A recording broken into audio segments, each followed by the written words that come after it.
Bonjour Mélissa. Salut Nico. Donc on est le 23 mars 2017. J'apprécie, c'est gentil à toi de faire un témoignage. On a travaillé ensemble mentalement pendant une douzaine de séances. Euh, Est-ce que tu peux te présenter en deux, trois mots? Mélissa Micaletto, j'ai 27 ans. Ça fait 9 ans que je suis professionnelle de basket. Voilà, j'ai joué sur quasiment tous les niveaux français, je crois. Donc, de mon centre de formation à la ligue féminine. Donc, voilà, avec essentiellement un parcours sur la Ligue 2 et 3 ans de LFB. Voilà, je suis Donc, meneuse, ok, ouais, meneuse. Et donc là, c'était ta troisième année, c'est ça? c'est ça. En ligue féminine. Ok. C'était quoi les problèmes que tu rencontrais ou les trucs sur lesquels ça stagnait ou ça butait avant qu'on travaille ensemble? Bah, avant qu'on travaille ensemble, en fait, j'avais vu pas mal de vidéos que tu avais postées sur Facebook, où je voyais qu'il y avait des joueurs et des joueuses qui semblaient avoir des résultats et être contents déjà. Enfin, ça, c'était super important pour moi.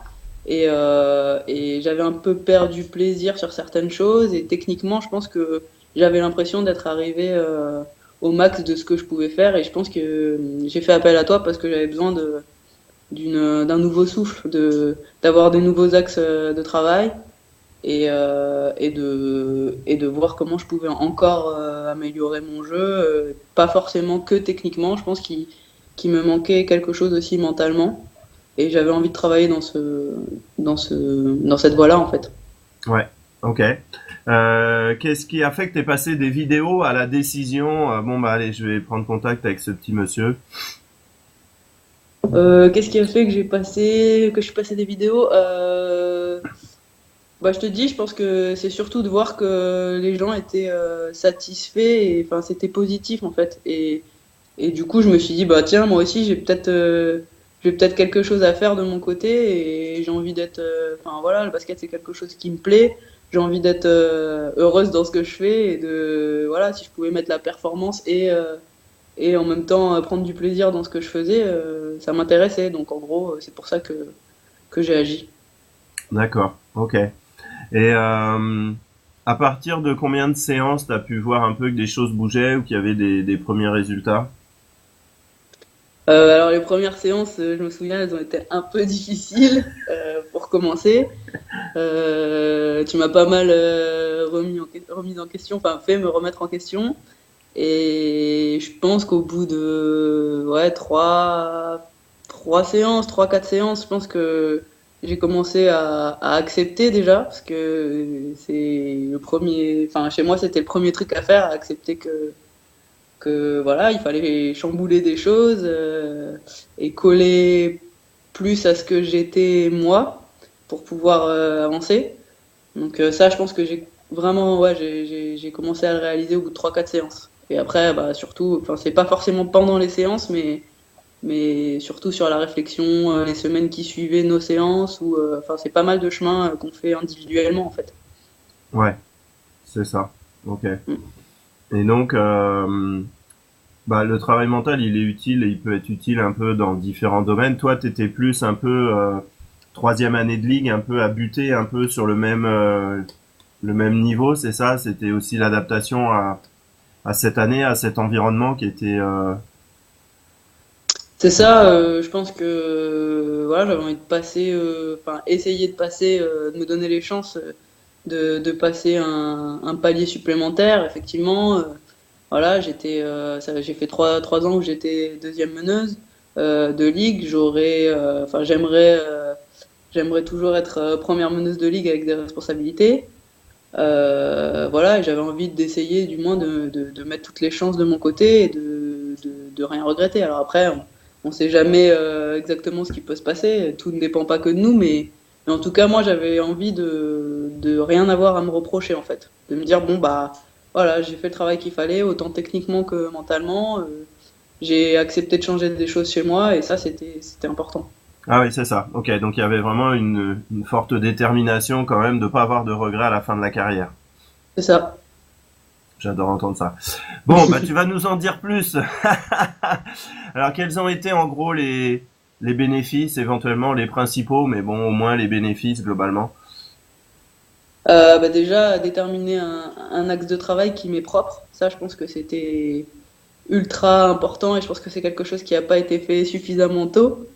Ça, enfin, aujourd'hui, avec le recul, là, je m'en rends compte que bah, si j'avais, après voilà, c'est compliqué enfin, j'ai fait mon parcours, mais si, voilà, à 20 ans, j'avais été peut-être un peu plus sensibilisée à tout ça, ça aurait été, je serais allée 2 fois plus vite, je pense. Et du coup, parce que en club, c'est pas forcément des choses qu'on fait durant toute la saison. Après, enfin, je remets pas la faute sur qui que ce soit. Les entraîneurs sont à fond dans leur saison, n'ont pas le temps de faire du travail individuel ni mental.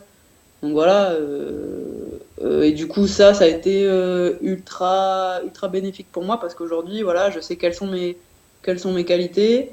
On a vraiment travaillé là-dessus avec toi pour vraiment axer le travail là-dessus. Et c'est plus facile en fait de travailler quand c'est clair en fait, quand tu sais exactement quelles sont tes qualités et d'y aller avec ça. Alors je sais aussi quels sont mes défauts, mais voilà, ton travail, j'ai l'impression qu'il s'est plus focalisé sur ce qui était vraiment mes qualités et d'y aller avec ça et de développer par contre à fond ces qualités-là, quoi.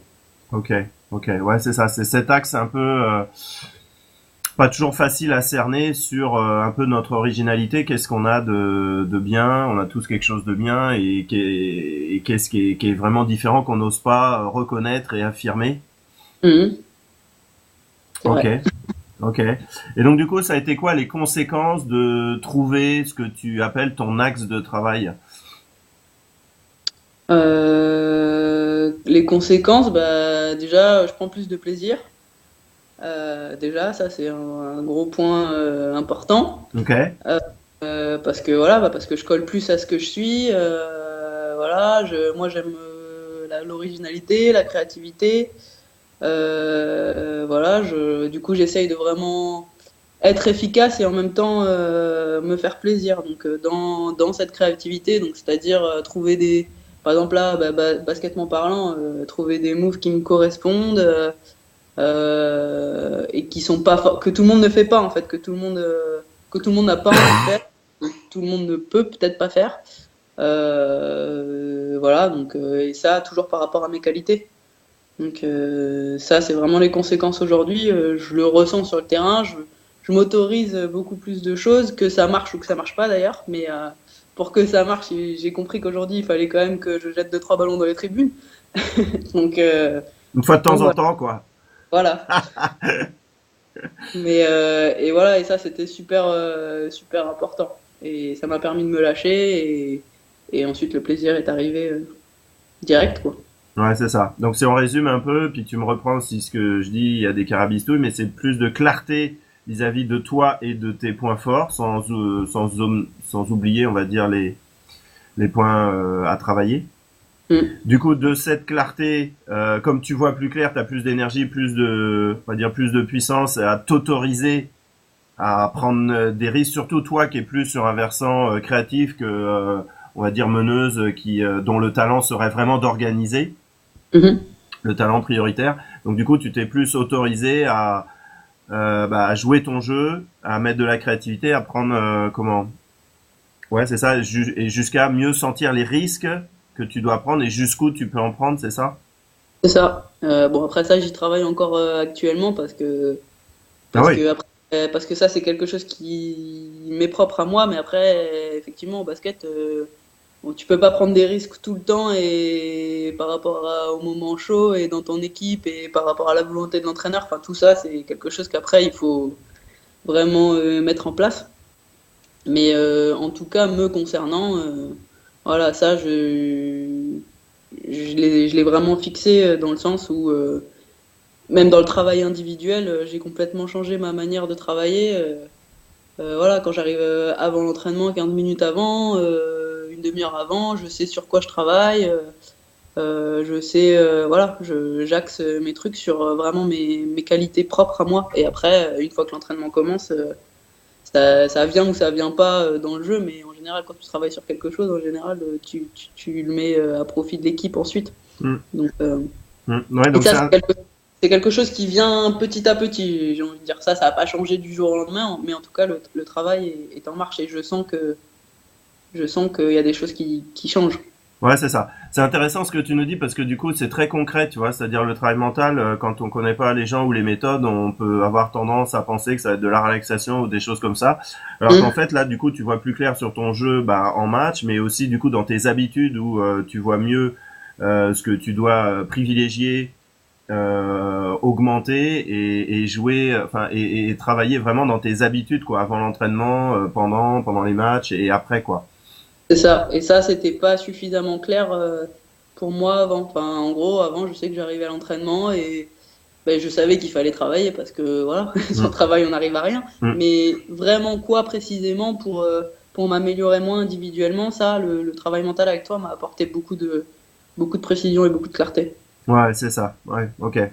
Est-ce qu'il y a eu un ou deux outils qui t'ont un peu plus marqué ou une ou deux remarques qui t'ont un peu plus été utiles?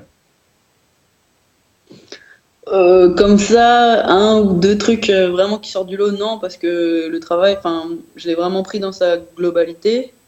Après, enfin, voilà, tout m'a été utile. Je peux pas dire qu'il y a quelque chose. Enfin, ça a été un cheminement du début à la fin. Tout me sert. En plus, j'ai pris des notes, donc, enfin, je peux revenir dessus, donc ça c'est cool.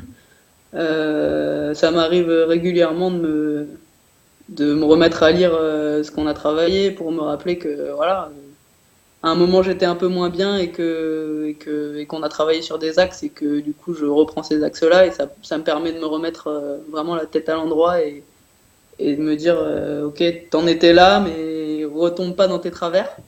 Donc peut-être ça, c'est quelque chose que je retiens. Le travail, il sert sur le moment, mais il sert aussi après. Enfin, tu peux reprendre tout ce que tu as fait et voilà. Donc ça, c'est super bénéfique en fait. Hmm. Ouais, c'est intéressant. J'avais des fois pas eu ça dans les témoignages. C'est qu'en fait, oui, ça a été utile et ça a marché pour toi parce qu'il y a eu les séances. Bon, bah, t'as avancé. Mais même après, en fait, une fois qu'on a eu fini, du coup, tu prends la responsabilité, tu vois, de revenir aux notes et de réévaluer, de remesurer certaines choses pour pouvoir les implémenter, les mettre en action dans ton quotidien, en fait. Ouais, ça c'est vrai que, enfin, je l'ai fait assez régulièrement. Hmm, hmm, hmm. Hmm. Ok. Euh, Quels sont les deux, trois ou quatre mots qui pourraient résumer un peu ce travail qu'on a fait ensemble? Deux, trois, quatre mots. Ouais, c'est difficile. Bah moi, ce que je retiens, c'était vraiment trouver. T'as appelé ça ma colonne vertébrale, Hmm. et c'est quelque chose qui m'est resté et qui est ultra important pour moi parce que, enfin, je pense que quand on commence une carrière, faut vraiment savoir avec quoi tu vas et quel est vraiment ton point fort et qu'est-ce qui va te permettre de faire la différence par rapport aux autres. Et ça, c'est peut-être ce que je retiens de toutes nos séances le plus, c'est ça, c'est trouver vraiment sa colonne vertébrale et y aller avec ça. Et par contre, y aller à fond, quoi. Hmm, hmm, hmm, hmm, Donc, peut-être c'est ça qui domine le plus. hmm, hmm. Bah tu vois, tu y es arrivé. Oui, oui. Trouver sa colonne vertébrale. Bah ouais, ce truc qu'on a tous à l'intérieur, qui est forcément différent des autres, et du coup après, une fois que ça c'est plus clair, bah forcément il y a plus de force pour assumer ça et mettre ça sur le terrain, quoi. C'est ça. Bah, surtout quand tu vois aussi, tu peux mesurer les résultats. Deux, trois fois, on a eu aussi, il y a des moments où je suis revenu vers toi en disant, ah, bah, ça a bougé des choses, même les coéquipières, elles voient qu'il se passe des choses, que j'ai modifié juste des petits détails, mais qui ont fait la différence, en fait. Et ça aussi, c'est super plaisant, en fait. Quand tu travailles et que tu mets en application et que tu as des retours, là, tu te dis, ah, effectivement, il y a peut-être, je vais peut-être dans le bon sens. Et ça c'est cool. Ouais, c'est C'est ça. Quand donc t'as eu des retours des coéquipières qui t'indiquaient que bah voilà, il y a des choses qui bougeaient, qui évoluaient. Ouais, c'est ça. Bah, juste par un ce soir, t'as fait un bon entraînement ou bah voilà, ça veut dire qu'il y a des choses qui bougent et autour de toi, tu te rends compte qu'effectivement, t'es plus toi, donc forcément, ça marche mieux. Ouais. Et bon, ça, voilà, il faut-il encore pouvoir le voir au départ. Ouais, ouais, ouais, ouais. Ok, ok. Voilà. Bah écoute, je te remercie. Tu nous as amené pas mal de clarté sur ce domaine un peu mental, tu vois, qui est un peu difficile à cerner, les finesses de ce que ça peut amener, en quoi ça se transforme en action au quotidien. Et du coup, bah là, voilà, on a vu que autant dans tes habitudes que dans ta façon de prendre des risques et d'assumer ton côté créatif, en fait. Ouais, c'est Et ça. ouais, c'est ça. Et que du coup, c'était très concret. Eh ben, écoute, c'est bien. Je vais te souhaiter une longue vie en ligue. Cool. 27 ans, c'est jeune. C'est ça. Ok, merci beaucoup Mélissa, c'était vraiment chouette de t'avoir aujourd'hui et de travailler avec toi et puis on se reparlera bientôt pour la suite. Marche. Merci à toi et à bientôt pour les stages alors. Ça marche.